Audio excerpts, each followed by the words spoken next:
जय हिंद दोस्तों। चलिए दोस्तों बात करते हैं इस एक और क्वेश्चन के बारे में। इस क्वेश्चन में एग्जामिनर ने कहा है a man spend a part of his monthly income and saving the rest. The ratio of his expenditure and saving is 61:6 दे रखा है। If his monthly income is 8710 then the amount of his monthly saving. यानी कि examiner ने क्या दे रखा है मुझे, यहाँ पर मुझे दे रखा है उसने एक्सपेंस, और यहाँ मुझे दे रखा है उसका आपका सेविंग।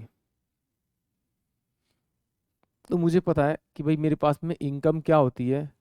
इनकम मेरे पास होगी एक्सपेंस प्लस का सेविंग। अगर मैं इन दोनों को जोड़ूंगा तो मेरे पास में इनकम आ जाएगी। तो उसने मुझे रेशो दे रखा है, किस रेशो में दे रखा है कि 6 तो सेविंग है और 61 रुपीज़ एक्सपेंस है, तो उसकी इनकम कितनी होनी चाहिए आपका 67 होनी चाहिए। ये मेरे पास में इनकम होनी चाहिए। और एग्जामिनर ने क्या कहा कि ये इनकम जो है वो कितनी है आपका 8710 है।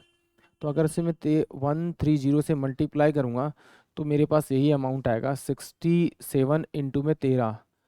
तो 7×3 = 21, 6×3 = 18, 18 और 2 20 और ये 67, इसको मैं ऐड करूँगा तो 178 यही आएगा। यानी कि 67 को अगर मैं 130 से मल्टीप्लाई करूँगा तो मेरे पास में उसकी इनकम आ जाएगी।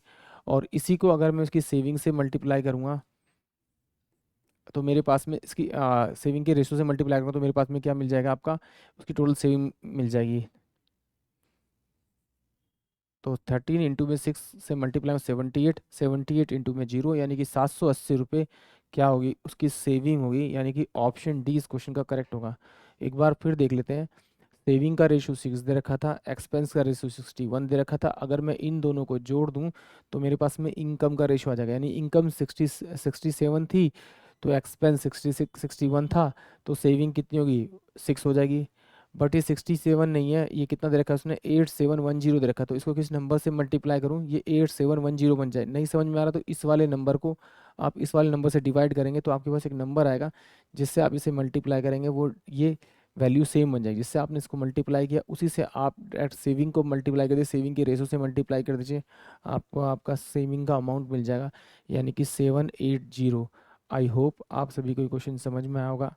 जय हिंद, जय भारत।